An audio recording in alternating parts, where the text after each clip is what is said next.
here. Dan and I have been friends for probably 20 years. Close to, I would think, right? Yeah. His wife and I went to BGSU Firelands together, and I kind of struck up a friendship, and I got to know Dan, and Lovey and Dan have become extremely close friends of mine. So close, in fact, that my kids call Dan Grandpa Dan. And Lovey sadly passed in 2018, so of course we miss her quite a bit. But the purpose of this week going forward is you had the Hayes Presidential Center yesterday, and Hayes is unique, for those of you who don't know, in the fact that it's not a library. It's the Hayes Presidential Center, and there's actually a reason for that. And that is Congress has not actually recognized it as a library. And that was in part because of the decision that was made by Hayes to pull Union troops out of the South after the Civil War. So there's a group in Congress, and there has been ever since, that says, no, we will not allow Hayes to be a presidential library. It has to be a presidential center. So it doesn't have the same distinction as like the Reagan Library, the Clinton Library, the other libraries. So it is just a center and not a library.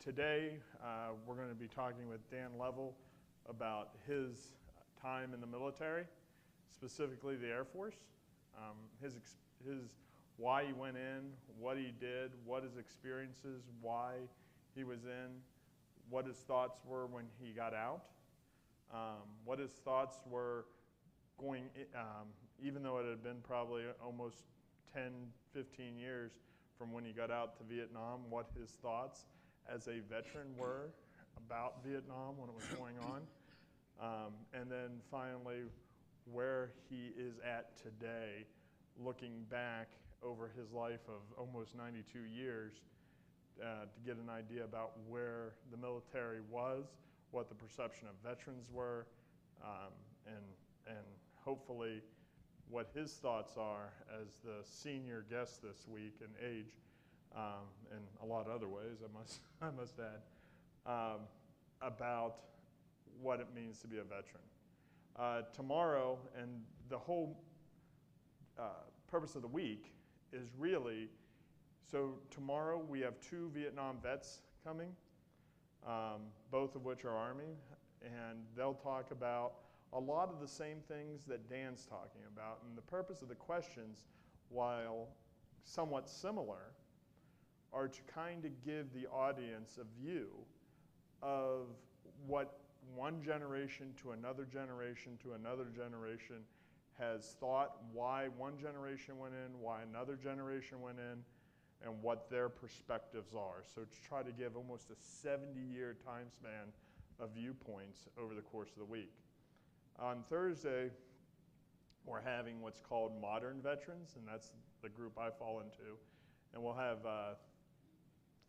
definitely 2, probably 3 people here for that, to talk about a lot of the same questions yet again, to see if there is a different perspective, to see why they went in, to see what they thought of the wars that came before them and the wars that have come since, and hopefully where they're going. On Friday, we have what we're calling Gold Star Day. Most of you, I am sure, know what a Gold Star recipient is. That is an individual who lost a family member to war. The definition, there is actually almost, to be eligible for a Gold Star label pin, there's actually a legal definition for that. But also the term Gold Star family, could that apply to someone whose uncle died in World War II? By legal definition, no. But to that family, that nephew that is named after their uncle that died in France in July of '44 never got to meet theirs.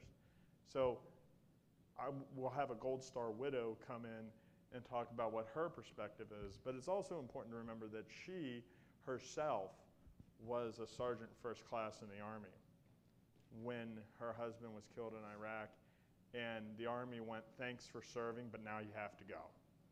So she was asked politely after her husband died that you can't be in the Army anymore, so you got to go, and how she dealt with that. You're asking the reason why? I saw that. I saw a couple it's essentially she had 2 children, 2 and I think 1 on the way, and there always has to be a parent, and if that means she couldn't deploy, and essentially if you can't deploy in the Army, I don't really need you to be, everyone has to be able to deploy. So she had to leave her career when her husband died. So not only did she lose her husband, but essentially she lost her career on the same day. And on that last day, we're also having what's called a Mustang officer come in and talk to us about what his experiences were in the 80s and 90s. And I think that's important because you'll get to see on Thursday what the Army was like really post 9/11, or in the military, I should say. I was in the Army, so I just say Army. And you'll get an idea of what it was like prior to. So it's going to be an interesting week, and that's a little bit of an introduction. I'd like to start off by asking Dan to tell us a little bit about himself, his family, and what brother served, and why he decided to join the Air Force. He's the talker, isn't he? Jacob mentioned that I met him through my late wife. I find that to be quite interesting because my wife was 70 years old when she graduated from Firelands. And she would come home and, Dan, I met this individual, you gotta meet him. Okay. Dan, I met this individual, you gotta meet, you'll like him. You have a lot in common. So she went on, and finally I met Jacob. She was right. We kind of hit it off, met Jacob's family, and Lovey and I kind of adopted him. We call him our adopted son. But at any rate, when Jacob called, said, Dan, I've got something going on. You don't have to do it. Thanks, Jacob. You don't have to do it, but if you want to, I'd like to have you do it. So from there on, I'm here, and I'm glad to be here. And anytime that you have any questions that you want to ask, please feel free to do so. My given name, Daniel Isaac Level. I was born in Sandusky, Ohio, November the 1st, 1932. My mother had a total of 11 children. When my eldest sister graduated from high school, my baby sister was being born in 35. So that shows you the range in the family. I graduated from Sandusky High School in 1952. I called my draft board and asked them when they thought that I would be drafted. And they told me probably in January or February of '53. So as I have told some, my birthday, November the 1st. After that, I volunteered for the Air Force because I didn't want any part of the Army at that time. The Korean conflict was going on, was just starting, and I took my basic in upstate New York, Finger Lake region. I went to tech school in Cheyenne, Wyoming. Then my permanent party was in Texas. And I'm going to be blunt, and I don't want anyone to feel like I'm pointing fingers or anything, but in the early 50s, Texas was no place for a black man to be, whether live there or in the service, because I went off of the base on occasions, and going into the black area, you had to pass through white areas at times. And there was all kind of derogatory signs. If I got off of the base bus onto the city bus, if I didn't go to the back, he wouldn't start the bus. On the base itself, I did run into some discrimination. As a matter of fact, the lady that I worked for was from Waco, Texas. And she had a favorite expression that I won't go into, but it was derogatory to people of color. So I volunteered for overseas duty. The first time I came out on orders, she took it upon herself to redline me. In other words, to cancel out what I had volunteered for. So when she told me what she did, I went back and volunteered again. And when I came out on orders the second time, she told me, Dan, I don't understand. You came out on orders, I took care of it, and you're on orders again. What's going on? I told her, I said, I don't like Texas. And from that moment on, until I left, she never spoke to me again. Anything that she had to say, she would go to my non-commissioned officer in charge, tell him, and then he would relay it to me. I volunteered for the Far East and Europe. I didn't care which one, I just wanted to get out of Texas. I ended up in Europe. I spent almost 3 years, 13 miles outside of Edinburgh, Scotland, in a small town called Kirknewton. In Scotland, I have to say, I was treated with more respect by the Scottish people than I had in this country.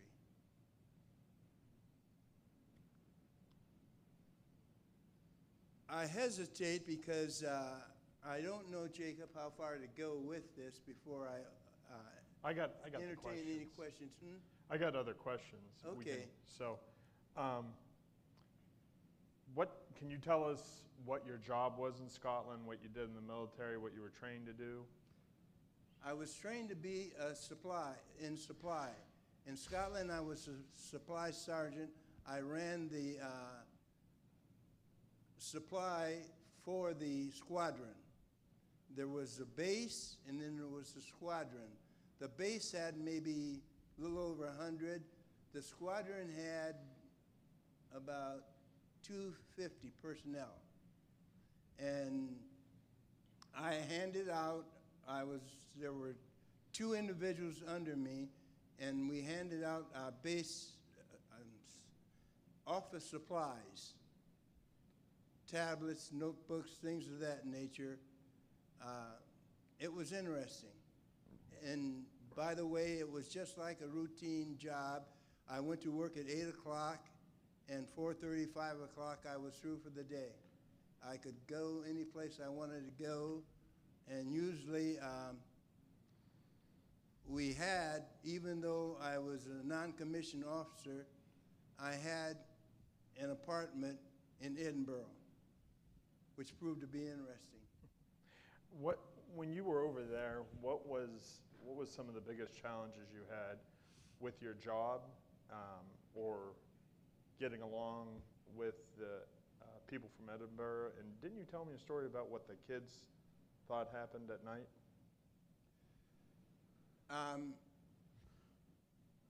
As I said, I had an apartment, and the people I've already mentioned were, for the most part, were friendly. I could go to the pubs and to the fish and chip shops, restaurants, stay in any hotel I chose to.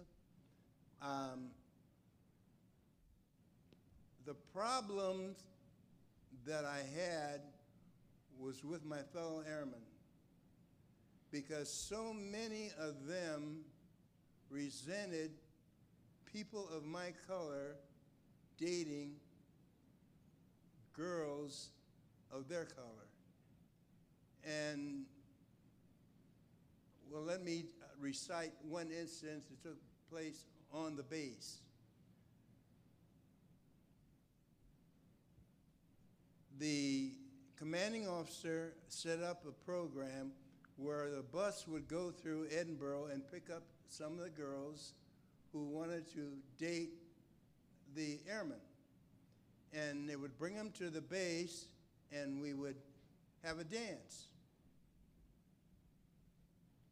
The first time it happened, it kind of got rowdy because some of the airmen resented us dancing with the white girls.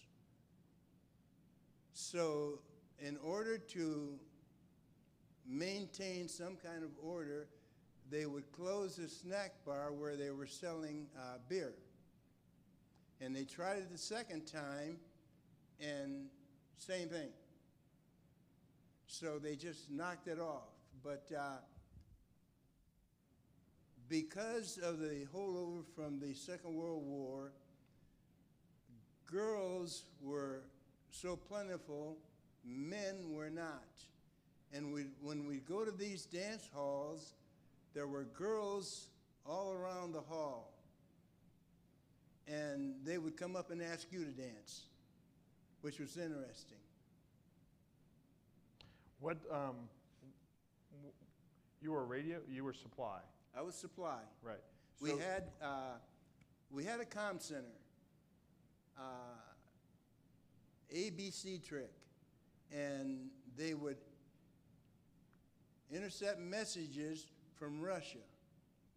And they had two individuals who could speak the Russian language, and they would have to agree what the message was before they passed it on. So you were in the Air Force for 4 years? Yes. 4 years. And what year did you get out? I came out in 1956, and of course, the 4 years were inactive, so I received a discharge in 1960. Right. So when you got back in 1956, a lot of people, more so today than what they were at any time in the past, are very concerned with how soldiers, airmen, what have you, transition from military life back to civilian life. I was wondering if you could tell us, back in the 50s, what was that transition like for you? While I was in Scotland, of course, out of the approximately 250 in the squadron, there were about 10 of us that were black. And some of us made a pact that we were going to be career airmen. And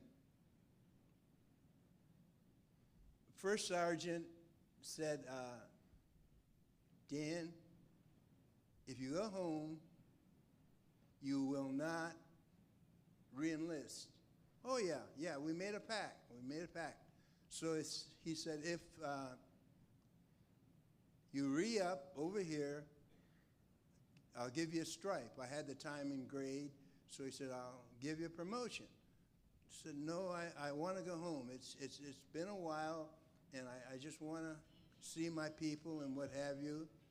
So when I got back to good old Sandusky, and I was going to be there for 30 days, I got back into the home and family and friends, and I said, goodbye, Air Force.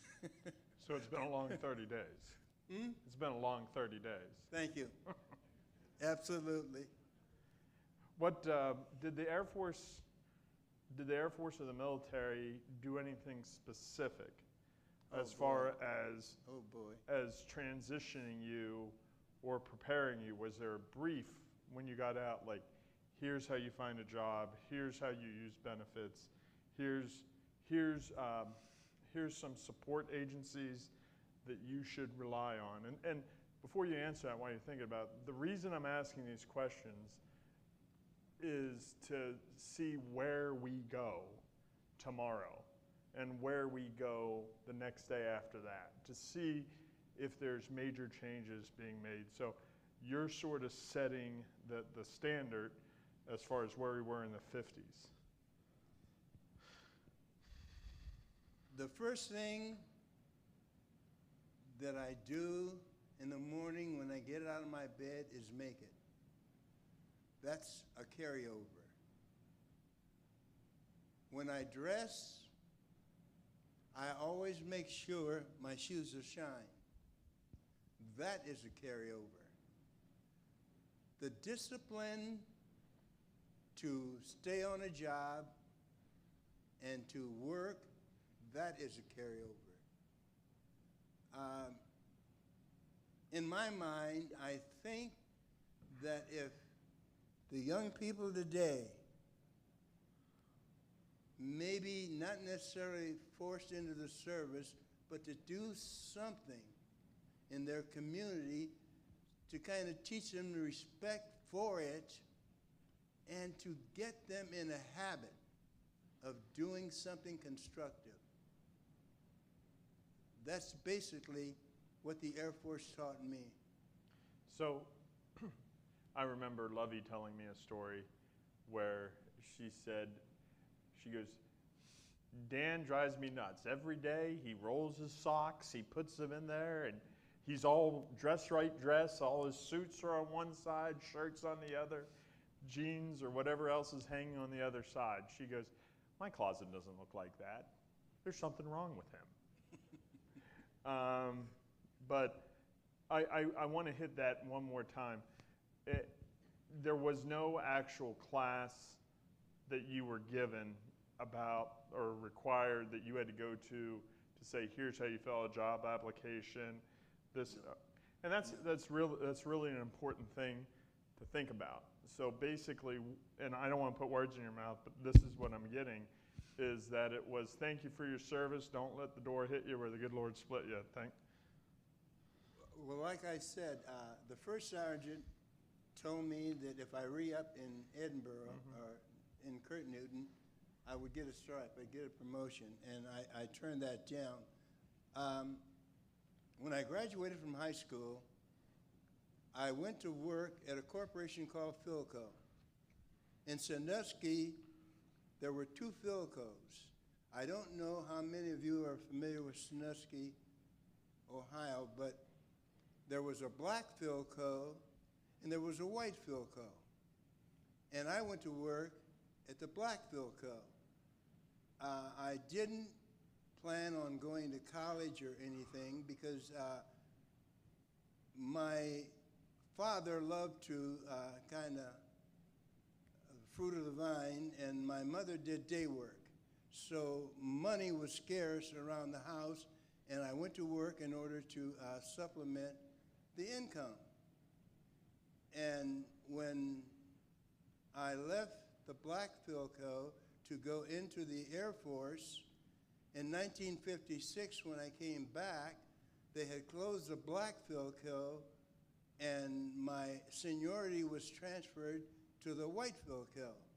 So I worked there until the Philco closed. So to answer your question, Jacob, I had a job waiting for me when I got out, even though I didn't re-up, and I took that job. That's one reason I didn't re-up. It's because I had a job waiting for me. And I think that's sort of an important thing to point out, that, and I have heard that from a number of veterans from really the Korean era through probably the end of Vietnam or through the really late 70s. And I have an individual who served in the Marine Corps, graduated, I think he was in 67 from high school, worked 2 years at Ford and went into the Marine Corps, got out after 4 years and walked right back into the plant and said, hey, I'm back. And they're like, okay, today's Friday, start Monday. So there wasn't really the need maybe as much as what there is today, is because of the ability for what we would consider in the past blue collar jobs that you were able to get with a high school education only compared to what the economy is demanding now. That's an interesting point. So you got out in '56. Vietnam really started heating up probably, we were over there 58, 59, but it really started heating up about 10 years after you got out, 10, 12 years after you got out. As a veteran that had been out for 10 to 12 years at that point, what were your thoughts about the Vietnam War, how the draft that was happening, the protests that were happening about the war, and also about how those veterans getting out of the Vietnam War were treated? You can take that in whatever order you want. Vietnam itself, personal opinion, I did not approve of the Vietnam War. I have two individuals that I know of that gave their life. So I don't want to denigrate any service individual who served in Vietnam. But the things that I was told, that I read, that happened in Vietnam, it just shouldn't have happened. We shouldn't have been there in the first place. And I'm not taking away from anyone who has served, because when Uncle Sam says, you go, you go. If you don't, the repercussions aren't worth, it's a black mark if you refuse. Some of the things that happened that I read, that I was told,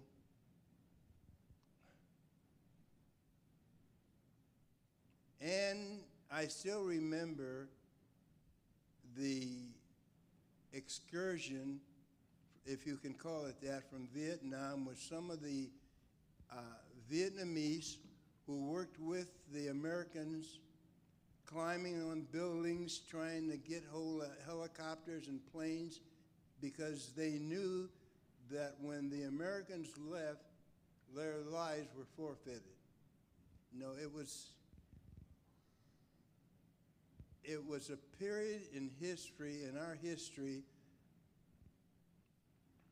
that is not talked about for a reason.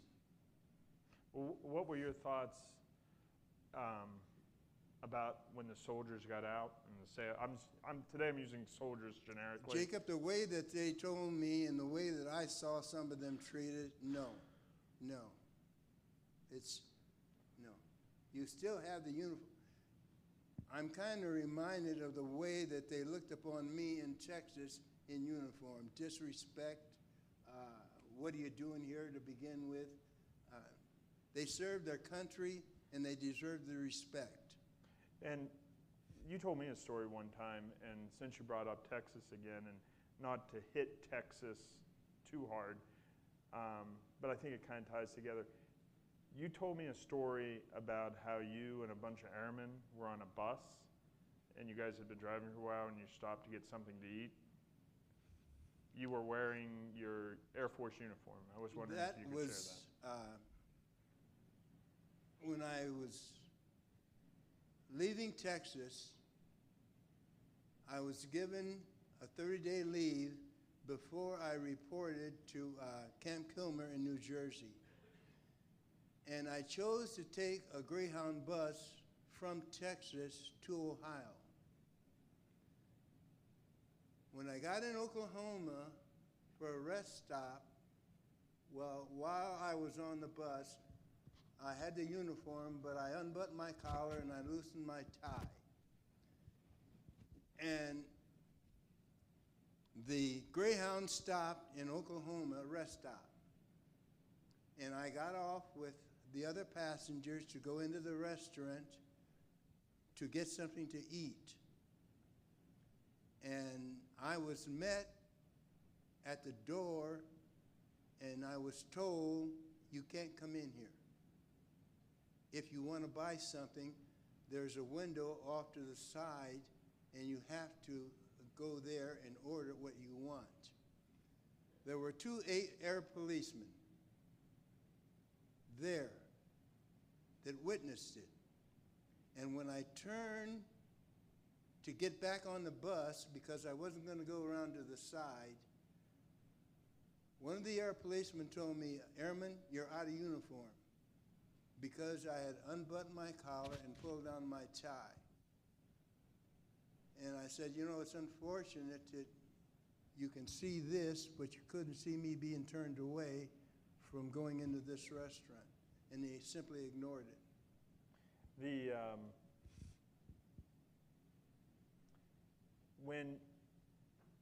If you encountered young people today, and a young man or a young woman would come up and say, hey, I'm thinking about going into the military, you have 90 years of history behind you. What's your opinions? What advice would you give them about going into the military? Sue Doherty has a column in the newspaper, and also she runs Serving Our Seniors.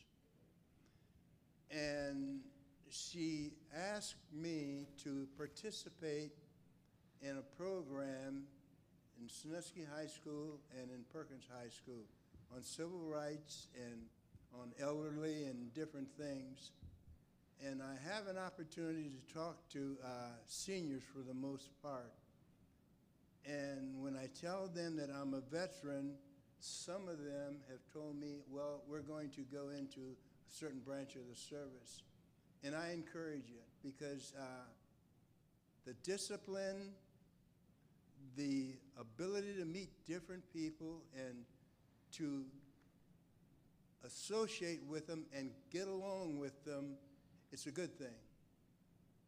And when you get out, you more or less know more what you want to do at that period than you did when you were 18 or 17 in some cases.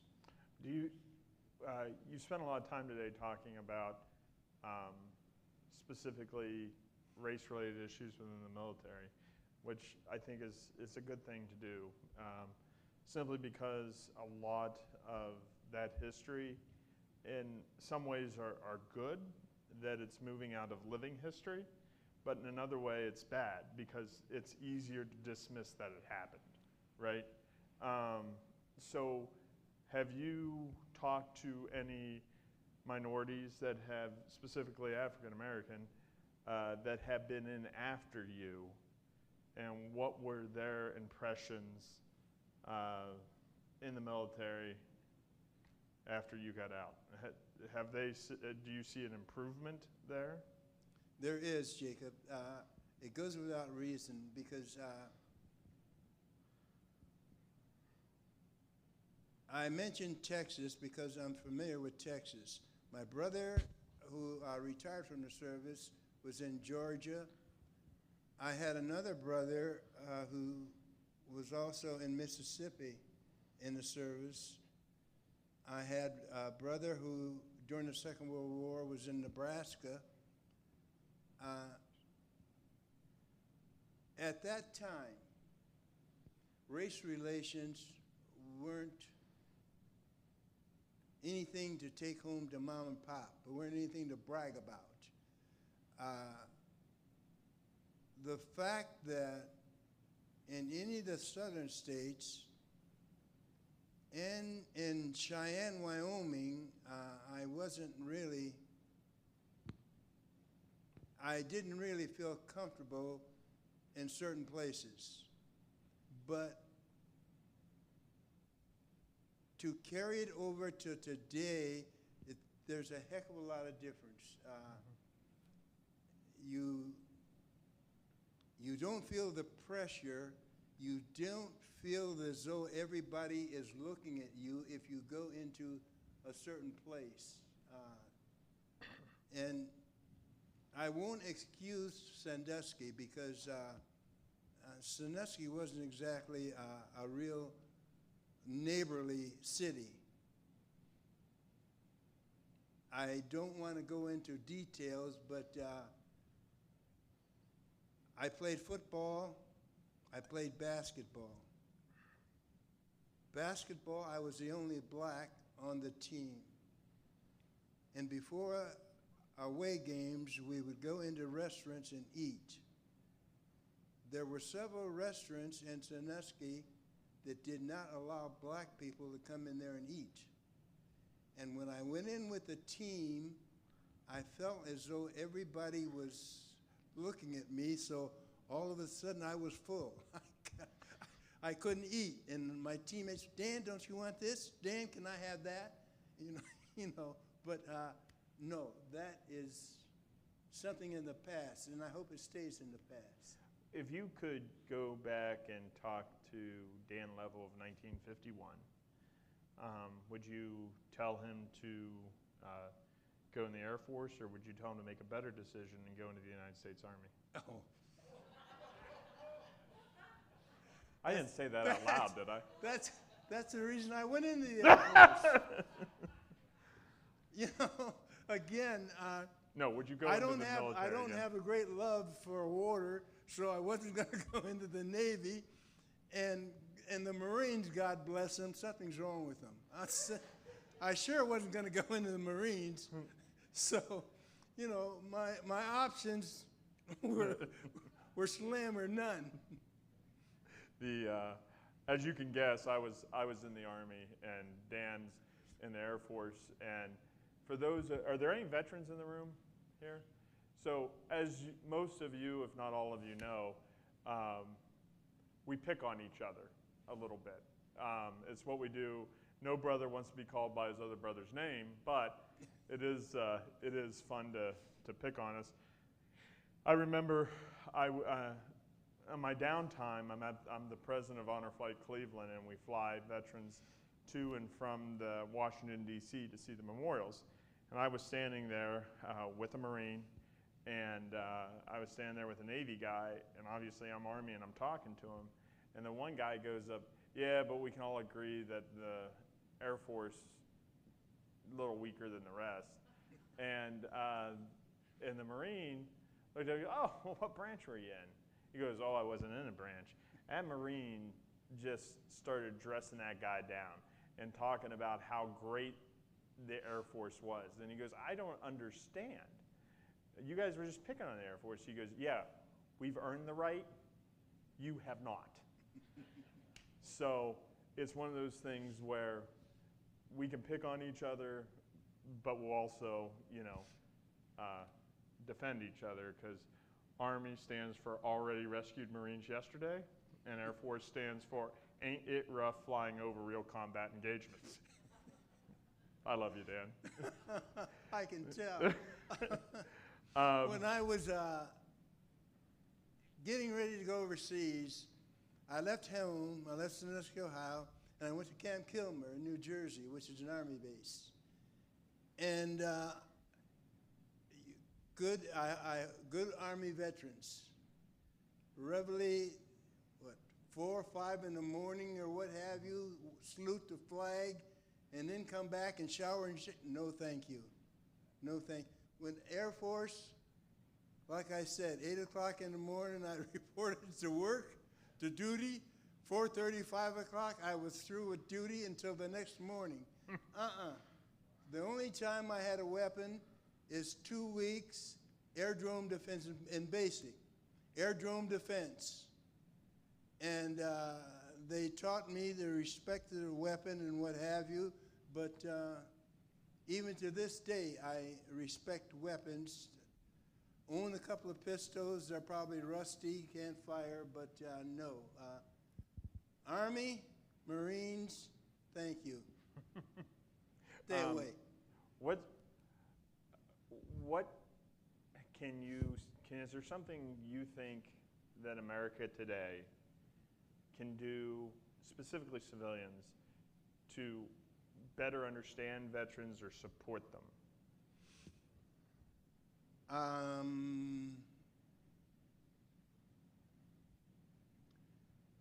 My brother passed in February. He would have been 93. He joined the Air Force a little bit after me.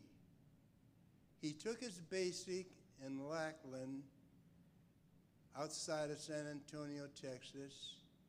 He took his tech school in Wichita Falls, which is in Texas. Gene thought that maybe he could change things a little bit. And when he found out that he couldn't, he kind of went into a period where he went into the hospital because he had a nervous breakdown, and he stayed in the hospital until they offered him an honorable discharge, discharge under honorable a medical discharge under honorable conditions, and he took it. And eventually he ended up 100% disability. As I said before, young people should try service because it's different today than it was when Gene and I went into the service. You don't have to fight a lot of what I'll call nonsense. As far as benefits go, Gene was treated by VA, by veterans. He was treated fairly well. The fact that the only time I've used my veterans is when I purchased my home. I purchased under VA benefits. But outside of that, I've always had independent insurance because I've done factory work. I spent 38 years at Ford, and that was practically my whole life, and I'm really not qualified as a whole to speak for veterans benefits, but I can speak for my brother, and for the most part, he was treated well, Jacob. Whatever benefits that the veteran needs, he should be able to receive because he's earned them. I want to wrap up our conversation here in the next 5-6 minutes, see if there's questions from the audience. But I wanted to ask you, is there any funny stories from the military that you can think of right now that you'd like to share? I'll tell you, I always say when you put a bunch of young guys, primarily young guys, filled with testosterone around high explosives, you're going to get some stories. And add a little bit of alcohol in there on the weekends, and who knows? I think that you can share. I think I'll pass on that one because the ones that I participated in and I was witness to, I wouldn't want to share with a mixed audience. So I'll pass on that one. Although there was, Jacob, there were fun times, there really were. Do you keep in touch with, or were you able to keep in touch with any of the people you serve with? Unfortunately, no.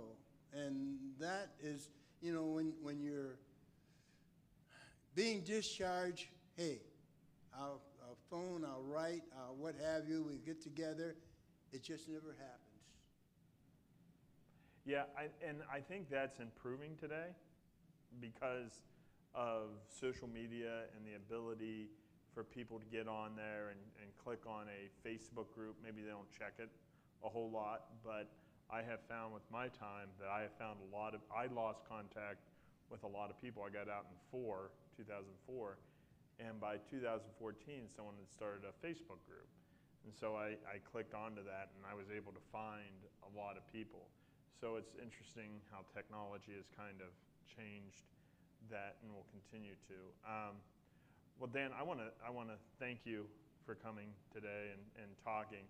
We were missing our second person, but I wanted to see if anyone has any questions. I'd love to hear, especially from the veterans, if they have any funny stories. I always joke that if you got guys from the American Revolution all the way through today, you gave them some food, some beer, they could talk about stories forever. And I'm sure at some point one guy would say, well, you guys had George Washington, and some revolutionary guy would probably go, oh, well, let me tell you about this guy, because there's always stories. So if you have any questions, or if you have questions about veterans benefits, let me know that too. We got one in the back. Hi, thanks so much for your discussion, and thank you for your service as well, both of you.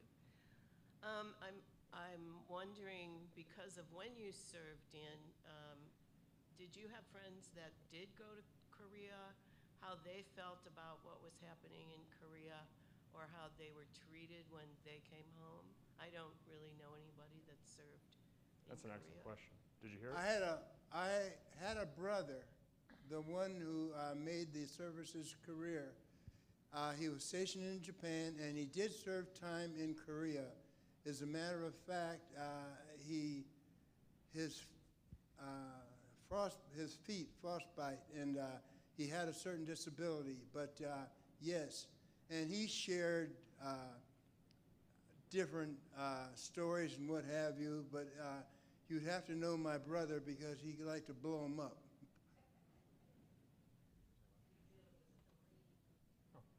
Say it again, ma'am. Do you think it was appropriate that we were in Korea?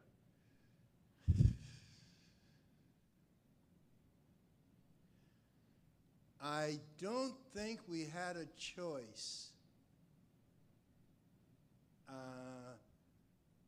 When the North Koreans came into South Korea, I believe it was 38th parallel, they caught us flat-footed, and before we could get the Koreans themselves organized,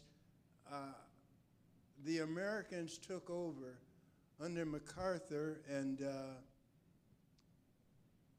while MacArthur was a great general, he was also a conceited one. But if he would have had his way, I don't think that we'd have the problem with China today that we do have. And that's only my opinion. Apparently, Truman didn't share it because President Truman said, I'm in charge. There's only one person. You run your mouth too much, you're out of here. But yes, to answer your question, we didn't have that much of a choice. I have two questions. One is regarding the Air Force Reserve and whether or not it was available to you when you got out, and if you had considered being a part of the Air Force Reserve. And my second question is that you guys talked about how the different branches would kind of razz each other about, we're this, you're that. But within a certain branch, is there razzing because of the positions that people held? Because not all people in the Army are carrying a gun, and not all people in the Air Force are on the ground. They're up getting shot at, and all that kind of stuff. So I wondered if within the branches there was any of that razzing. As far as the Air Force Reserve, I could have been active, but I chose not to. Within the Air Force, one of the leaders of my platoon, my flight had served time in the Navy. And he was always talking about the difference between the Navy and the Air Force, and he didn't necessarily build up the Air Force over the Navy. But yes, we would joke among ourselves. For instance, Glasgow, Scotland, there's a port. And every now and then, a ship would come in. And they would eventually come to Edinburgh, the Navy and the Marines would come to Edinburgh, and we would meet them in bars. And yes, we would exchange mugs and words and what have you. They didn't think too much of the Air Force.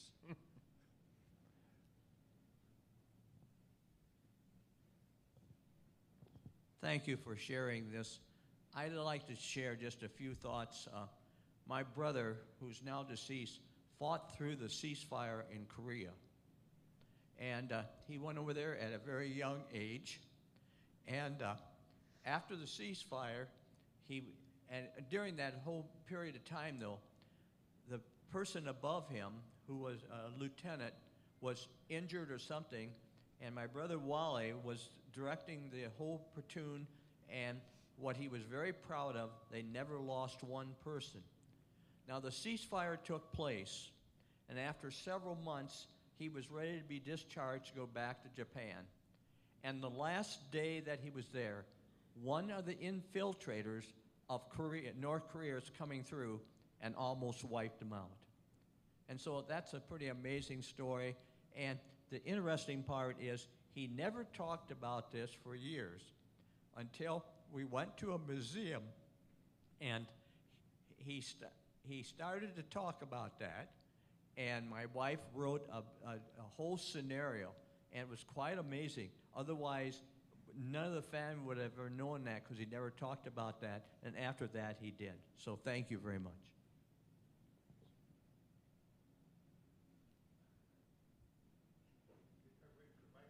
That's fine.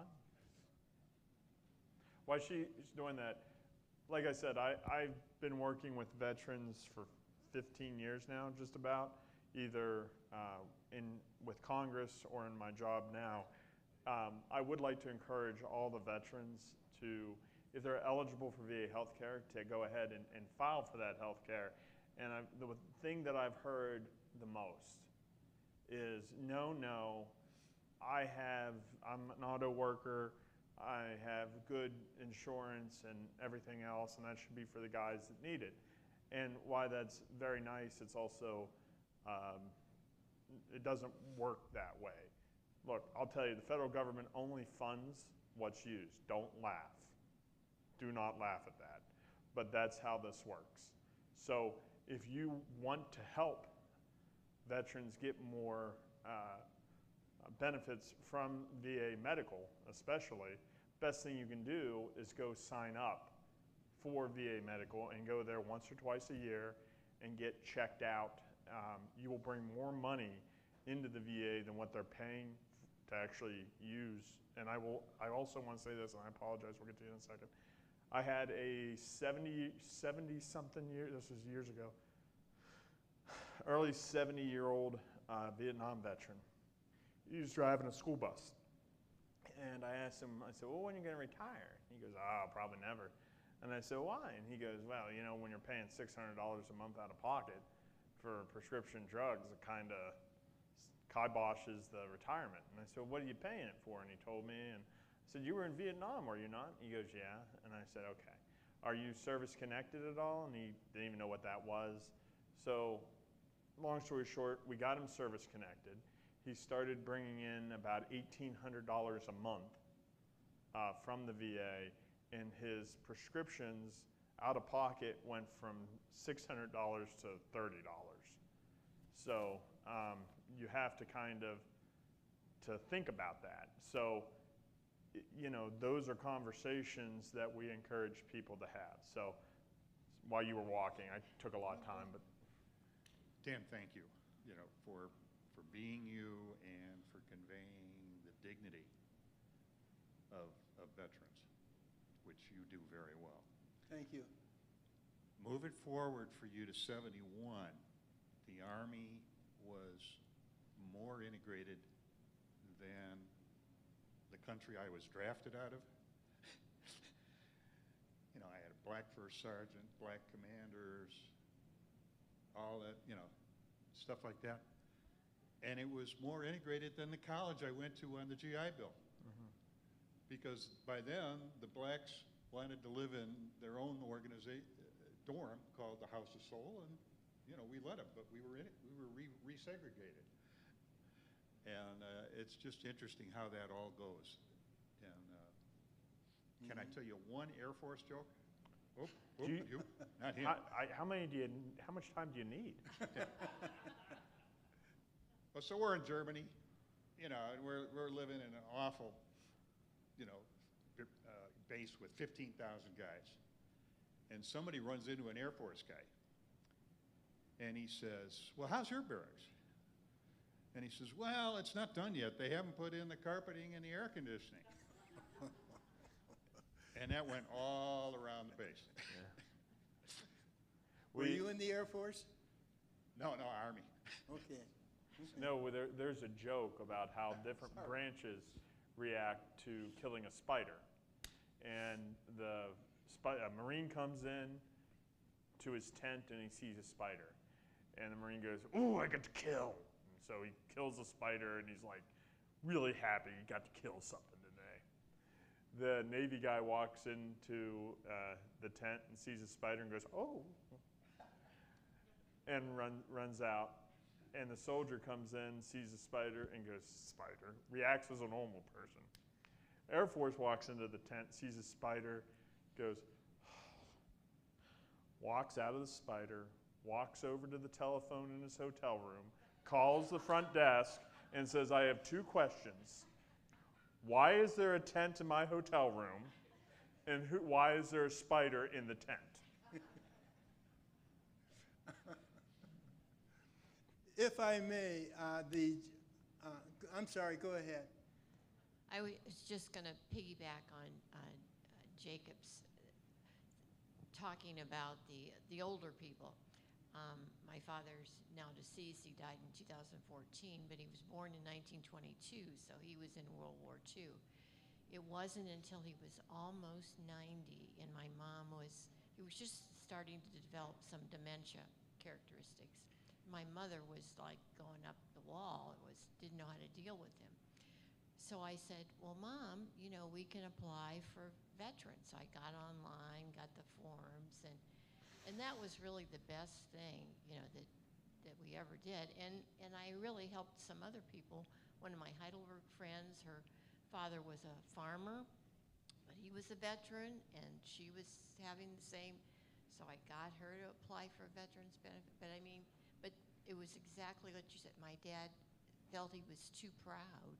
You know, he didn't want to ask for any kind of help. And I got to tell you, that's a story over my 15 years of assisting veterans that I've heard time and time and time again. And something I tell these, and by the way, if the veteran passes, right, the spouse could qualify for what's called a survivor's pension. You might have heard it. I call the street name widow's pension. And I just used to call it that all the time. until I had a gentleman come up to me and goes, "Why is there widow's pension but there's no widower's pension?" And I'm like, "What are you talking about? It's the same thing." And he goes, "No, it's just for widows. It's not for widowers." I said, "No, it's actually called survivor's pension." So there's a lot of that. And the other interesting story I heard was a World War II soldier, female, and this is probably 12 years ago or so. She came in and she was talking to me about benefits. And I said, "Well, are you signed up?" "No." I said, "Have you ever done it?" "No." I said, "Well, why, did you buy the house with you?" "No." "Well, why not?" And she goes, "Well, my husband didn't serve in the war." And I went, "Okay." And he told me he never wanted me to make a big deal of my service because he felt embarrassed that the wife served and he didn't. So that really kind of like, she never told anyone. Her kids didn't even know she was in the military till they were like in high school, and they just happened to find some paperwork. A matter of fact, in Golden Girls, B. Arthur was a Marine. So it's an interesting thing. Do we have more questions or? Jacob, let me. So many blacks found that they liked the service, so they stayed. More power to them, because in some cases it was better than they had in civilian life. To the individual who had a brother or had someone in Korea witnessing the signature, because I don't think that war has ever been declared over, but at any rate, Jacob, I don't think I've ever mentioned this to you. I was in a barber shop one time, and there was a discussion on Vietnam. They were talking among themselves, and some of the guys said, you could get a haircut, you could get a shave, you didn't know whether or not the individual doing this was a Viet Cong or what. And when he mentioned Korea, that came to mind. That is another reason that the Vietnam War was so useless. You just didn't know who your enemy was. Any other questions? So if not, 3:30? 3:30. Yep. So in Lorain County, there is a group called the 103rd OVI, Ohio Volunteer Infantry. It is considered, and I say by some, I'm part of that number, it's the oldest veteran organization in Lorain County. It was founded 1865, 1866 by veterans of 103rd OVI. Those were boys from Cuyahoga County, from Medina County, and from Lorain County. And there are a couple people that actually live in this community will be here, and I'll be back at 3:30 to kind of talk to them about what the 103rd OVI is, how it got started, and if you ever get a chance to go over to Sheffield Lake, you're in that area, it's definitely worth a stop by. They actually have barracks that were built on the site, still standing, that you can go into, that were built by the veterans of the Civil War after the war. I believe they might also have some books for those of you who are interested. It's quite literally a fantastic primary source. These Civil War veterans wrote their experiences in battles during the Civil War, some of which include when Ohioans went down to Georgia and made a swing down to Georgia and made Georgia howl. So definitely something you should come back for tomorrow, 10:30, same bat time, same bat channel. We'll be here with 2 two Vietnam veterans. And like I said, the purpose here is to ask a lot of the same questions so that you get the idea of how we've moved forward or if we have. So Dan, did you want to close? Thank you for coming. It's been a pleasure talking to you, and I hope that you have learned something concerning the topics that we have discussed. I've enjoyed being here. And I'll hang out for a few minutes in case any of the veterans have questions about benefits. Thank you.